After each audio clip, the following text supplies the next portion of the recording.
Hello friends, કેમ છો? Welcome to Divya's food kitchen.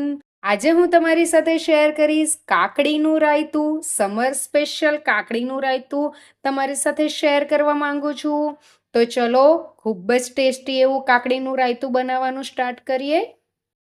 તો અહીંયા મેં 2 કાકડી લઈ લીધી છે. એને આ રીતે આપણે ઉપરથી કટ કરી દેવાનું છે. એના બંને જ ભાગને આ રીતે કટ કરી દેવાનું છે. તમે જોઈ શકો છો. હવે આપણે જે કટ કરેલો ભાગ છે એ ભાગને આપણે આ રીતે આની ઉપર આ રીતે રાઉન્ડ ફેરવવાનું છે, જેથી એની અંદર જેટલી બી કડવાશ હશે એ બધી કડવાશ એની દૂર થઈ જશે. તમે જોઈ શકો છો આમાંથી આ રીતનું વ્હાઈટ કલરનું લિક્વિડ જેવું નીકળ્યું છે. બસ આ વસ્તુ આપણે કરવાની છે. બંને સાઈડ આપણે એ રીતે જ કરવાનું છે.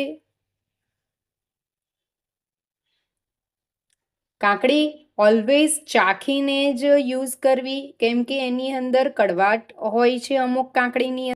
હવે ત્યાર પછી આપણે કાકડીના જે છોટલા છે છોટલા આ રીતે કાઢી નાખવાના છે.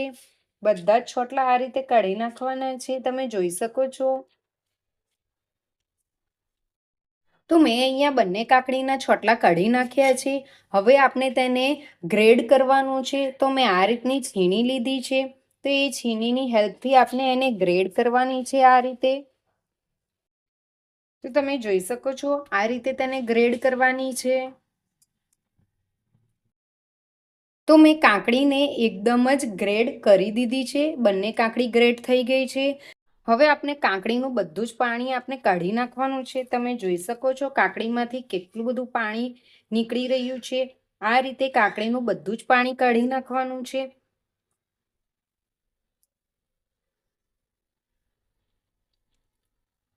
તમે જોઈ શકો છો કેટલું બધું કાકડીમાંથી પાણી નીકળી રહ્યું છે. કાકડીમાંથી મેં બધું જ પાણી કાઢી નાખ્યું છે અને તેને મેં અલગ કરીને એક બાઉલમાં લઈ લીધું છે. તો અહીંયા મેં બાઉલ લઈ લીધો છે. એની અંદર હું 1 કપ દહીં એડ કરું છું. દહીં ઘટ જ લેવાનું. ઘટ દહીં હશે તો આપનું રાયતું ખૂબ જ સારું એવું બનીને રેડી થશે. હવે આને વિસ્ક કરવાનું છે. એકદમ જ આને વિસ્ક કરી દેવાનું છે.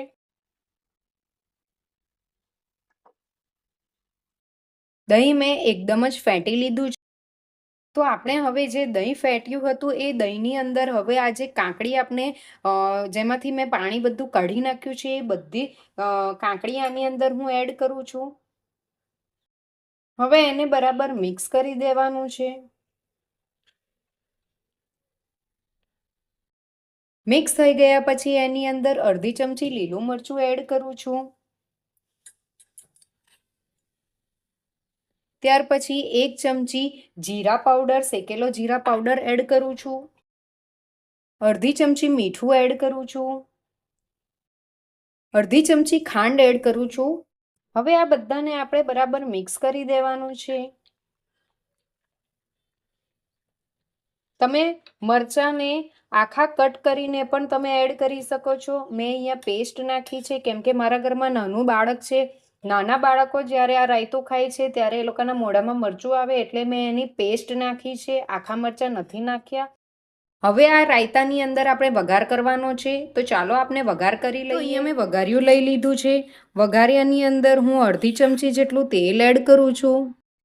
તેલ ગરમ થાય એટલે તેની અંદર હું અડધી ચમચી જેટલી રાઈ એડ કરું છું. હવે આપણે જે વઘાર કર્યો છે એ વઘાર આની અંદર એડ કરી દઈએ.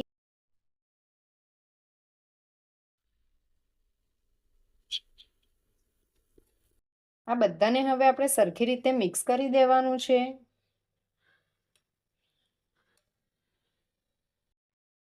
તમે જોઈ શકો છો કેટલું સુપર આપનું રાયતું દેખાઈ રહ્યું છે. તો આપનું ડિલિશિયસ એવું સમર સ્પેશિયલ કાકડીનું રાયતું બનીને રેડી થઈ ગયું છે. તમે આને રોટલીની સાથે ખાઈ શકો. આ રાયતાને તમે પુલાવ, ખીચડીની સાથે પણ ખાઈ શકો છો અને એમનેમ પણ તમે ખાશો તો ખૂબ જ ટેસ્ટી એવું લાગે છે.